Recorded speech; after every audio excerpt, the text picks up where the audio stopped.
다니엘서 4장 4절부터 9절의 말씀입니다. 저희들 한 목소리로 함께 봅니다. 나 느부갓네살이 집에서 편히 쉬며 궁에서 평화를 누릴 때에 꿈을 꾸었는데 그 꿈이 나를 두렵게 하였다. 침대에 누워 있어도 생각이 번거로웠고 머릿속에 받은 환상 때문에 나는 번민하였다. 그래서 나는 그 꿈의 해몽을 들어보려고 바빌론의 모든 지혜자를 다 내 앞으로 불러오도록 명령을 내렸다. 마술사들과 주술사들과 점성가들과 점쟁이들이 나에게로 왔을 때에 내가 그들에게 꿈 이야기를 하였으나 그들은 나에게 그 꿈을 해몽해 주지 못하였다. 마침내 다니엘이 내 앞에 나타났는데 그는 내 신의 이름을 따라서 이름을 벨드사살이라 고친 사람이다. 그는 거룩한 신들의 영을 지닌 사람이어서 내가 꾼 꿈을 그에게 말해 주었다. 마술사의 우두머리인 벨드사살아, 내 안에는 거룩한 신들의 영이 있으니 어떤 비밀도 내게는 어렵지 않을 줄을 내가 안다. 내가 꾼 꿈을 해몽하여 보아라. 아멘. 오랜만에 또 이렇게 함께 말씀을 나누게 되었습니다. 늘 평안과 기쁨이 넘치는 이음교회 되시기를 이 시간 축복합니다. 우리 하나님께서는 우리 사람을 창조하시면서 여러 가지 모양을 우리 가운데 두셨는데 그중 하나의 모습이 무엇이냐면 진리를 찾아 탐구하는 모습입니다. 그래서 각 사람마다 그 정도의 차이는 있지만 진리를 찾고 싶은 마음은 누구에게나 있습니다. 그런데 이 진리라는 것은 특별히 얼마나 대단한 것을 말하는 것이 아니라 예를 들면 라면 하나를 끓일 적에도 보다 맛있는 라면을 끓이고 싶어서 이것도 넣어봤다 저것도 넣어봤다 물 양도 조절해봤다 하는 것이 바로 진리를 찾아가는 그런 마음입니다. 그런데 이 진리를 찾으려는 마음이 누구에게나 있지만 그런데 그 진리를 어디에서 찾으려 하는지는 각 사람마다 조금씩 다릅니다. 어떤 사람은 책을 통해서 진리를 찾으려고 하고 또 어떤 사람은 배움을 통해서 진리를 찾으려 합니다. 또 어떤 사람은 유명한 TV 방송을 보기도 하고 또 요새는 유튜브를 찾아보기도 합니다. 그리고 그 중에 우리 성도들은 당연히 어떤 사람들입니까? 진리를 그리스도 안에서 찾으려고 끊임없이 노력하며 살아가는 사람들이 바로 우리 성도들입니다. 그래서 신앙생활을 한다는 것은 하나님을 내가 믿고 또 내 영혼을 하나님께 맡기는 것은 물론이고 궁극의 이 땅 살아가는 모든 진리의 근원이 한 분 하나님이심을 우리가 인정하며 살아가는 것이 바로 성도의 삶입니다. 그러니까 무슨 말이냐면 하나님 나라는 하나님께 맡기고 이 땅에는 하나님 이 땅의 방식이 있지요 하는 것이 옳지 않다는 것입니다.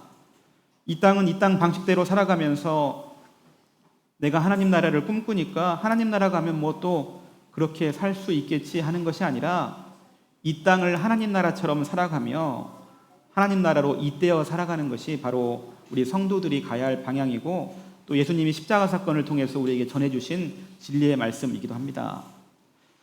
오늘 우리는 그래서 인생을 살다 보면 수많은 질문과 많은 선택 가운데 또 놓여 살아갑니다. 한 가지 문제로 그래서 몇 날 며칠을 괴로워하기도 하고 심지어는 한 가지 문제를 두고 수년간 고민하지만 해결하지 못하는 문제도 우리 가운데 있습니다. 그런데 여기서 우리가 솔직하게 돌아보아야 할 모습들이 있습니다. 과연 그러면 우리는 그 선택의 정답을 정말 몰라서 그런 건가 하는 문제입니다.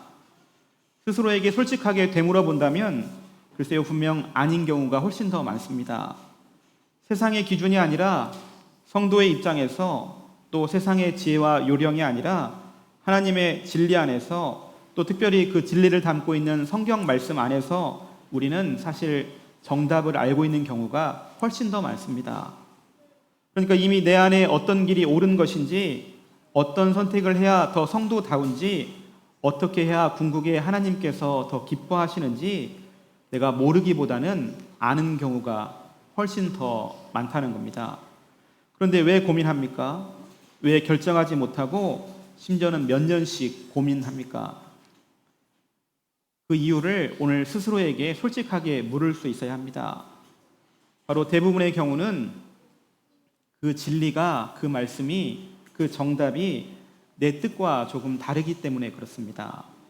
그러니까 성서가 증언하는 바, 또 하나님이 원하시는 바 내가 분명히 알고 있지만, 또 내가 무엇을 어떻게 행해야 하나님 가장 기뻐하실 줄 알고 있지만, 그게 내 뜻과 조금 다르니까 고민하는 척 하는 때가 많이 있다는 겁니다. 그래서 마치 하나님과 줄다리기 하듯이 내 속마음 가운데는 하나님이 좀 포기하시지요, 나는 이렇게는 못하겠습니다 하는 줄다리기가 매일처럼 일어납니다. 저를 포함한 우리 신앙인들의 솔직한 심정들이 바로 그렇습니다.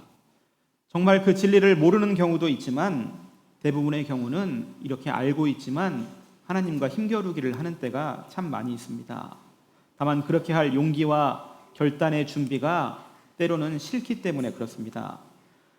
그래서 늘 우리는 하나님 앞에 기도해야 할 때 무엇을 기도해야 하냐면, 하나님 내가 잘 모르겠습니다 기도하는 것이 아니라 내가 그 뜻대로 순종할 수 있도록 해주십시오 기도해야 할 줄로 믿습니다. 오늘 본문 다니엘의 주인공 다니엘은 어린 시절에 바벨론의 포로로 잡혀갔다가 그곳의 왕이었던 이 느부갓네살의 꿈을 해몽해주고 큰 나라의 지혜자로 인정받아서 나라를 다스리는 높은 자리에 올라간 사람입니다. 당시에 바벨론의 왕은 자기의 꿈을 해몽하기 위해서 나라 안팎에 수많은 지혜자들을 불러 모았지만 그 해몽을 할 수 없었습니다. 그런데 바로 그 소년 다니엘이, 포로로 끌려왔던 그 다니엘이 다니엘서 2장 46절 47절의 말씀을 보면 하나님의 지혜를 칭송하면서 그 지혜의 근원 되신 하나님의 진리에 의탁하여서 그 왕의 꿈을 해몽해 준 사건이 있었습니다. 그런데 이제 오늘 말씀은 이 느부갓네살 왕이 첫 번째 꿈을 해몽받은 지 시간으로는 약 30년쯤 흐른 뒤에 또 일어난 일입니다. 그래서 성경책에 이렇게 보면 조그마한 제목으로 왕의 두 번째 꿈이다 이렇게 기록하고 있습니다. 아마 평소에 우리가 꿈을 꾸는 일이 자주 있는 것처럼 이 왕도 꿈을 자주 꿨을 것이지만 또 한 번 이렇게 큰 해몽이 필요한 꿈을 왕이 꾸게 된 겁니다. 오늘 5절 말씀에 그런데 꿈 때문에 두렵고 큰 번민 가운데 왕이 빠졌다 이렇게 말합니다.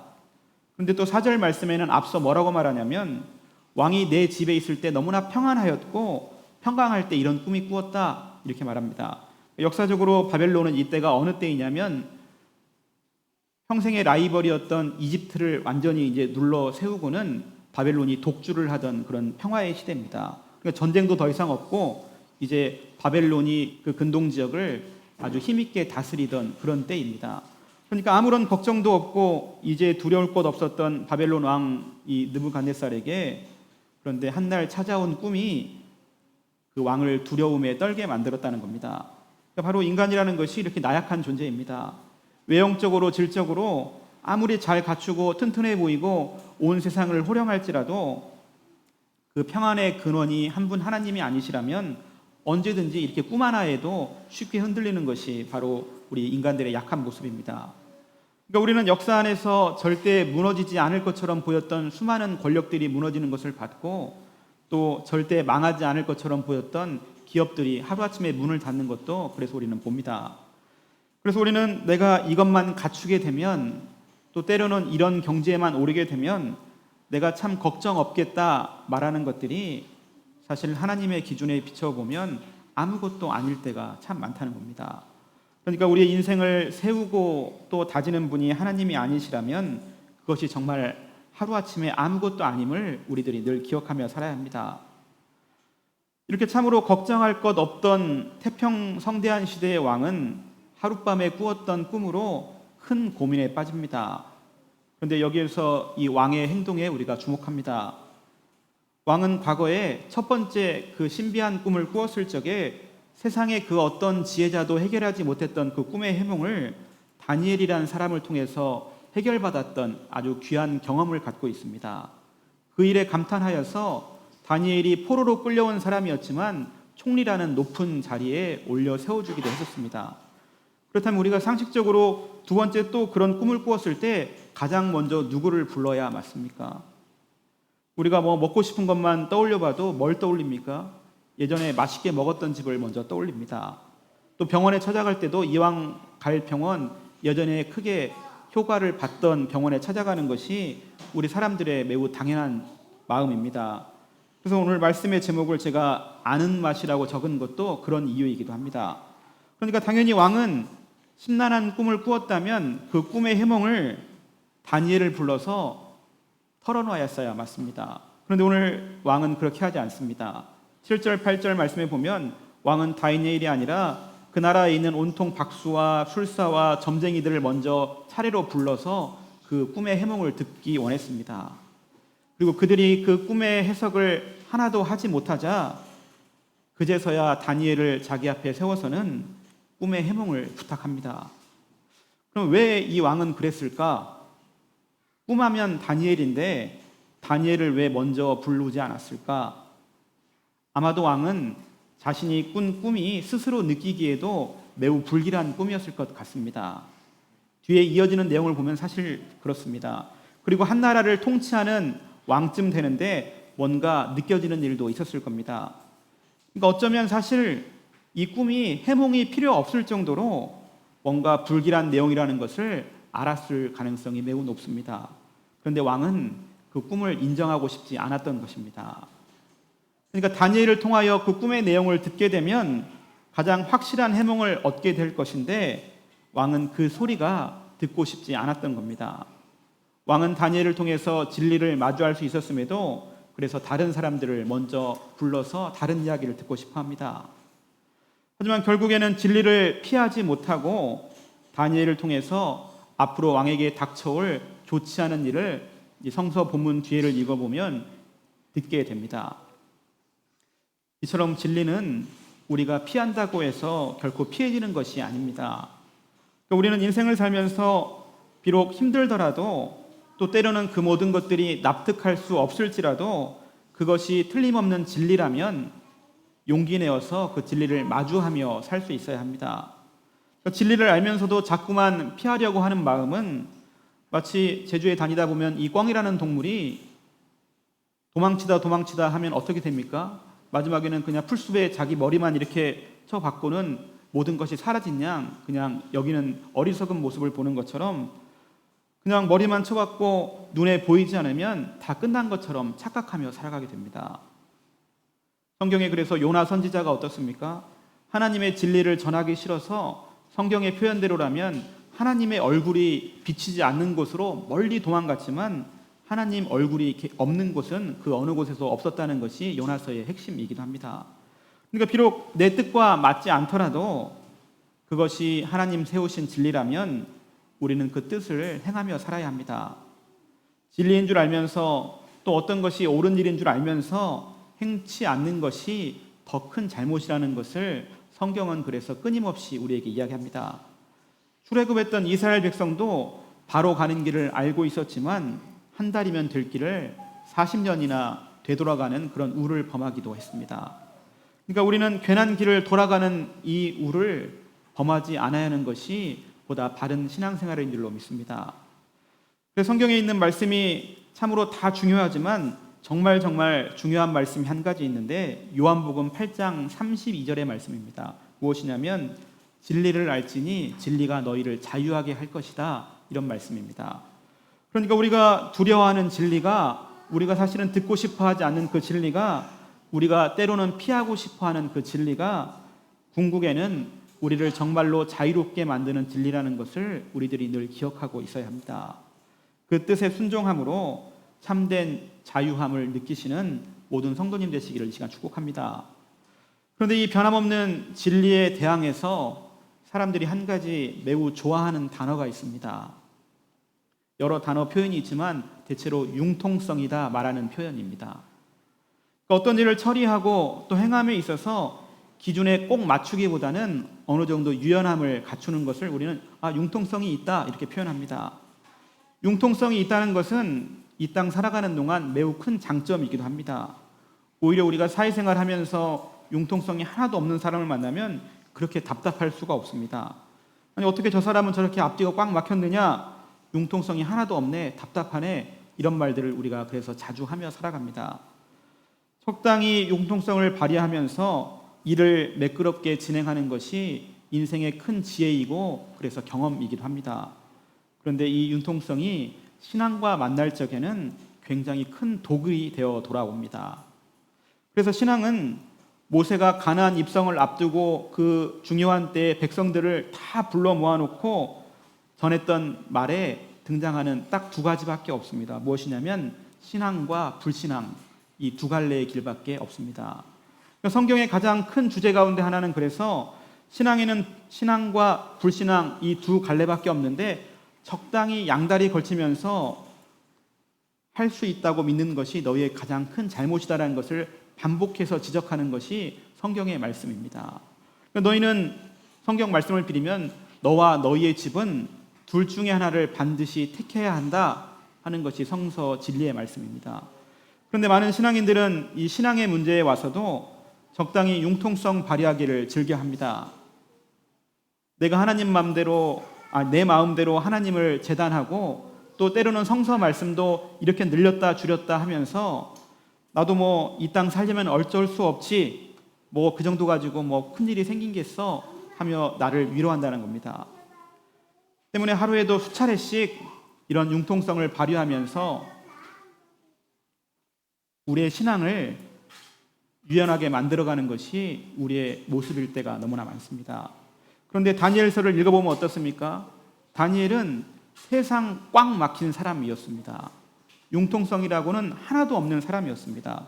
처음 소년 시절 포로로 끌려왔을 때 어떤 일이 있었습니까? 왕이 특별히 내린 음식을 다른 사람들이 다 받아 먹을 적에 그 음식에 손을 대지 않았습니다.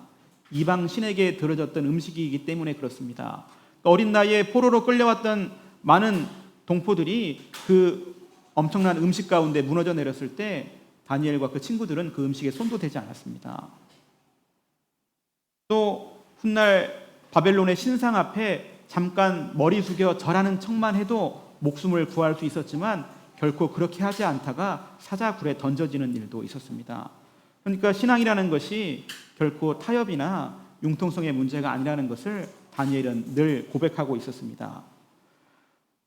용서하는 하나님이시니 뭐 이 정도는 봐주시겠지. 그런데 그렇지 않습니다. 하나님은 늘 우리에게 회개의 기회를 주시는 것이지 그냥 넘어가는 분은 또 아니시기 때문에 그렇습니다. 기록된 말씀에 그래서 하나님의 말씀은 좌우에 날이 바짝 선 검과 같아서 우리의 영혼과 골수를 쪼갠다 말하는 것이 바로 그런 것입니다. 엄청 예리한 칼이 있다 말합니다. 그 날이 무디지 않다 말합니다. 되는 건 되고 그래서 되지 않는 것은 안 된다. 그것이 바로 성서의 진리입니다. 끝내 모아져서 알곡이 되어 창고에 들어가거나 불태워지는 쭉정이가 되거나 둘 중 하나의 길밖에 없다는 것이 일관된 성서의 증언입니다. 다니엘은 왕이 그 목숨만을 살려주려고 왕도 다니엘을 너무나 아끼는 마음에 네가 다른 신하들 앞에서 그 신상 앞에 절하는 척이라도 좀 해라 했을 때 다니엘이 뭐라 대답합니까? 왕이시여 이 일로 더 이상 나에게 말할 것이 없습니다. 그 왕의 말도 왕이 얼마나 다니엘을 봐준 이야기입니까? 그런데도 딱 잘라 말합니다. 오늘 우리의 신앙이 이렇게 되기를 축복합니다. 딱 자를 수 있어야 합니다. 어중간하게 적당히 조금씩 이런 것들을 이제는 작별해야 할 때입니다. 그건 자꾸만 우리의 결단을 무디게 만들고 우리에게 자꾸만 범죄함의 기회를 허락하는 것일 뿐입니다. 오늘 우리가 진리의 말씀에 바르게 서시기를 또한 이 시간 축복합니다. 듣고 싶은 말만 골라 듣고 싶어서 여기저기를 자꾸 찾아가는 것이 아니라 마치 바벨론 왕이 다른 지혜자들을 온 땅 모든 지혜자들을 불러서 듣고 싶은 말을 듣기 원했던 것처럼 우리도 그렇게 찾아가는 것이 아니라 정말 내 생명의 말씀, 내 진리를 끝내 이루어내는 그 성경의 말씀에 더욱 순종하시기를 이 시간 축복합니다. 그 순종함이 억만금의 제사보다 낫다 하셨던 말씀을 기억하시기를 또한 축복합니다. 오늘 우리가 신앙생활함은 그래서 내가 남들 다 쉬는 이렇게 주일날 아침에 눈 비비며 교회에 와 앉아 있는 것은 결코 나 듣고 싶은 말을 듣기 원해서 나오는 것이 아니라는 것도 기억해야 합니다. 또 내 말을 하나님께 전하려고 나오는 것도 아님을 우리가 기억해야 합니다. 바로 세상과 전혀 다르지만 하나님께서 진리의 말씀으로 전해주시는 그 이야기를 내가 듣고 순종하기 위함임을 우리들 기억해야 합니다. 그러니까 궁극에 그렇게 해야만 우리가 이 땅에 살지만 하나님 나라를 살아가는 사람들이 됩니다.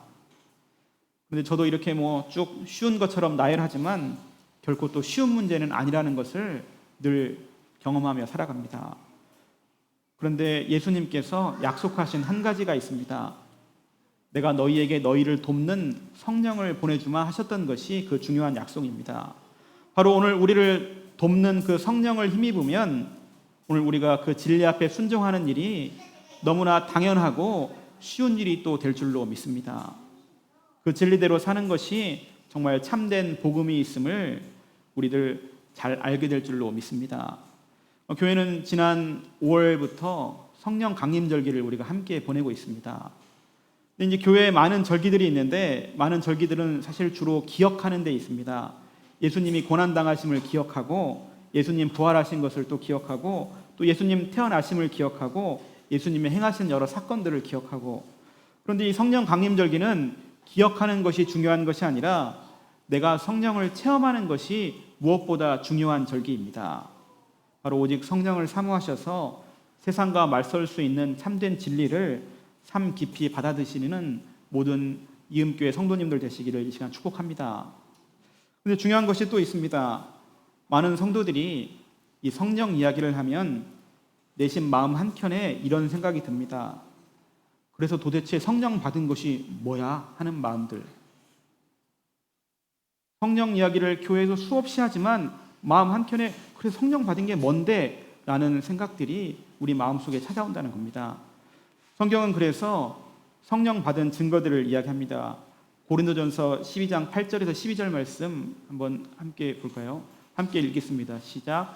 어떤 사람에게는 성령을 통하여 지혜의 말씀을 주시고 어떤 사람에게는 같은 성령을 따라 지식의 말씀을 주십니다.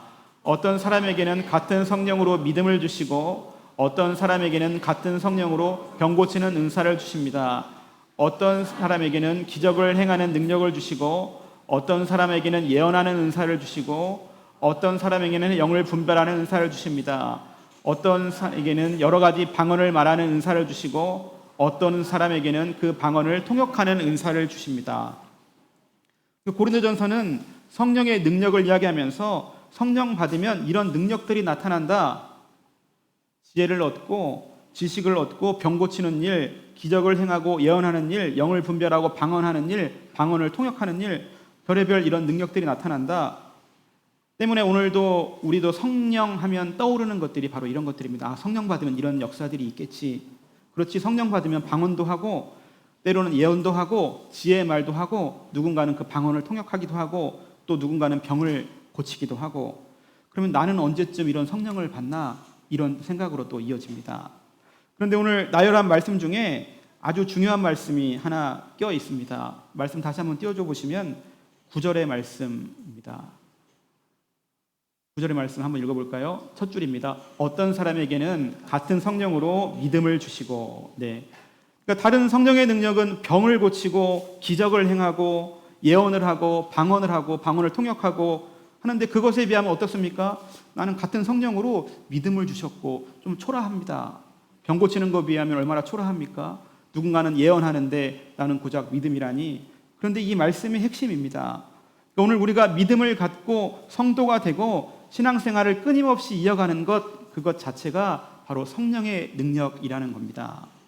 병 고치는 사람만 대단한 것이 아니라 방언하는 사람만 대단한 것이 아니라 예언하고 예언 통역하는 사람만 대단한 것이 아니라 기록된 말씀대로라면 똑같은 영으로 이렇게 예배하는 우리 모두가 믿음이라는 성령의 선물을 받았다는 것입니다. 오늘 우리는 성령의 열매로 성령의 선물로 이렇게 믿음을 갖고 있는 겁니다. 나는 방언도 못하고 예언도 못하고 그렇지 않습니다. 이렇게 믿음 있는 것 자체가 성령의 선물이고 능력인 줄로 믿으시길 시간 축복합니다. 생각해보면 어떻습니까? 내 생각과 또 내가 처한 상황이라면 어디 신앙생활하는 것은 쉽습니까? 믿음을 잃지 않는 것은 쉽습니까? 아무튼 어떤 상황에도 불구하고 내가 믿음을 잃지 않고 주일이면 꾸역꾸역 교회 나와 이렇게 예배하는 것이, 그 믿음을 지키는 것이 바로 성령의 능력이 아니면 할 수 없는 일들입니다. 때문에 오늘 이 자리에 있는 우리 모두는 성령의 능력을 받은 사람들인 줄로 믿습니다. 병 고치는 사람과 똑같은 능력을 받은 사람인 줄로 믿습니다. 그리고 이렇게 놀라운 성령의 은사를 열심히 설명하던 바울 사도가 고린도전서 12장 말씀을 쭉 읽어보면 마지막 절에 말하는데 31절에 뭐라고 말하냐면 이렇게나 다 좋은데 너희는 그런데 더 큰 성령의 은사를 사모할 줄 알아야 한다 말합니다. 내가 가장 좋은 것을 알려주마. 그리고 어디로 넘어갑니까? 고린도전서 13장으로 넘어갑니다. 그 유명한 사랑장이라 부리는 고린도전서 13장입니다. 사랑은 그래서 오래 참고 온유하고 시기하지 않고 자랑하지 않는다는 그 유명한 사랑장으로 넘어갑니다. 그러니까 바울 사도는 증언하기를 천사의 말을 하거나 방언하거나 수없이 많은 성령의 증거들이 있지만 가장 중요한 성령의 증거는 또 무엇이다 말합니까? 서로 사랑하는 것이 성령의 증거다. 오늘 무엇보다 또 사랑의 은사를 더욱 간구하는 성도님 되시기를 이 시간 축복합니다. 그러니까 오늘 우리가 또 서로 사랑할 때 우리는 성령 받은 사람들이 됩니다. 참된 진리 안에서 더욱 자유로워지시고 또한 사랑이 더욱 넘침으로 가장 큰 성령의 은혜를 증거하시는 이음교회 모든 공동체원들 되시기를 이 시간 축복합니다. 함께 기도합니다. 우리를 귀한 빛의 자녀로 삼으시고 하늘 자녀로 불러주신 하나님 감사합니다. 오늘 우리에게 한 분 하나님께서만 길이요 진리임을 다시 한번 고백합니다. 저희를 통해서 이루고자 하시는 하나님의 계획하심을 저희들 속히 깨닫게 하시고 하나님 그 뜻대로 행하시는 순종의 영이 저희에게 있게 하여 주시옵소서. 부족한 저희들을 강하게 붙들어 주셔서 사용하시는 하나님인 줄 이 시간 다시 한번 고백하오니 하나님 저희들을 두려워하지 않게 하시고 오직 한 분 하나님께 의지함으로 세상 어려움 모두를 이겨내가는 성도들 되게 하여 주시옵소서. 오직 한 분 하나님께 우리의 인생을 의지함이 가장 복된 길임을 기억하게 하시고 그 길에만 서는 저희들 되게 하여 주시옵소서. 오늘도 들려주시는 하나님의 음성을 더욱 잘 깨닫게 하시고 그 뜻대로 행하며 또한 더욱 사랑하며 살아가는 저희들 되게 하여 주시옵소서. 언제나 감사드리며 예수 그리스도의 이름으로 기도드립니다. 아멘. 네, 우리 함께 응답 찬양 함께 지어져가는 함께 찬양하겠습니다.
함께 기도합니다.